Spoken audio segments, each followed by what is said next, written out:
एक गांव में खूसरचंद नाम का एक लालची सेठ रहता था। वह भोले भाले किसानों को बहला फुसलाकर ठेके पे काम पे करवाता था और बाद में उनके सामने अजीब सी शर्त रखकर उनका हक खा लेता था।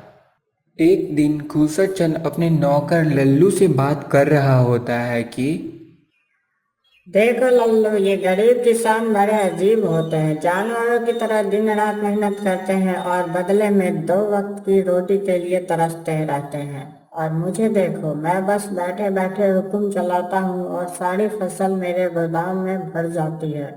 सच कहते हो सेठ जी, पूरा गांव आपकी मुट्ठी में है। हे हे हे हे हे। तभी वहां बीरबल नाम का एक गरीब किसान आता है जो कि सेठ की जमीन पर खेती करना चाहता है।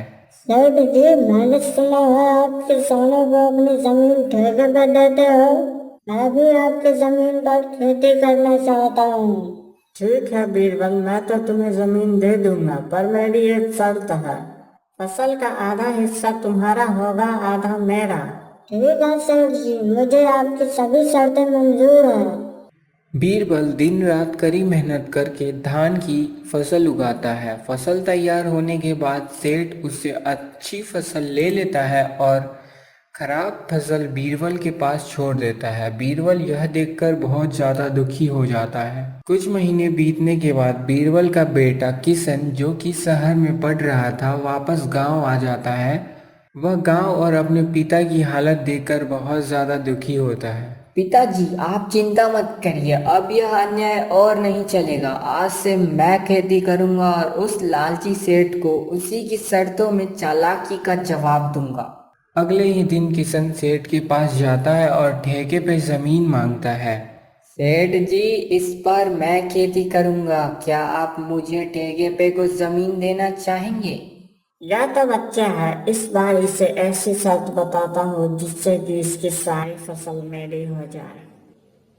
ठीक है किशन, तुम जो भी फसल उगाओगे उसका आधा मैं रखूंगा और आधा तुम रखोगे, लेकिन ऊपर का हिस्सा मैं रखूंगा और नीचे का तुम्हारा होगा। किशन ने इस बार धान के बजाय आलू की फसल लगाई। फसल बहुत अच्छी हुई। जबकि सेठ फसल देखने आया तो उसे पता चला कि किशन ने चालाकी से उसे बेवकूफ बना दिया है, क्योंकि आलू जमीन के नीचे उगते हैं। सेठ को ऊपर का सिर्फ घास फूस ही मिला। कुछ दिन बाद किशन फिर से सेठ के पास वापस गया और बोला, सेठ जी, मुझे फिर से आपकी जमीन ठेके पे चाहिए, क्या आप उसे देने का थोड़ा कष्ट करेंगे? ठीक है, तो मेरी इस बार की शर्त भी सुन ले। इस बार फसल के नीचे का हिस्सा मैं लूंगा और ऊपर का हिस्सा तेरा होगा, समझा? मुझे मंजूर है सेठ जी। इस बार किशन ने गेहूं की फसल लगाई। गेहूं जमीन के ऊपर उगते हैं। जबकि सेठ फसल देखने आया तो वह फिर से हैरान रह गया, क्योंकि उसे नीचे का हिस्सा मिला जिसमें कुछ भी नहीं था। जबकि किशन गेहूं की सारी फसल ले गया। कुछ समय बाद किशन फिर से सेठ के पास जाता है और जमीन मांगता है। इस बार सेठ ने एक और नई चाल चली। इस बार फसल के नीचे का और ऊपर का हिस्सा मेरा होगा और बीच का तेरा। बोल, मेरी शर्त मंजूर है तुझे? मुझे मंजूर है सेठ जी।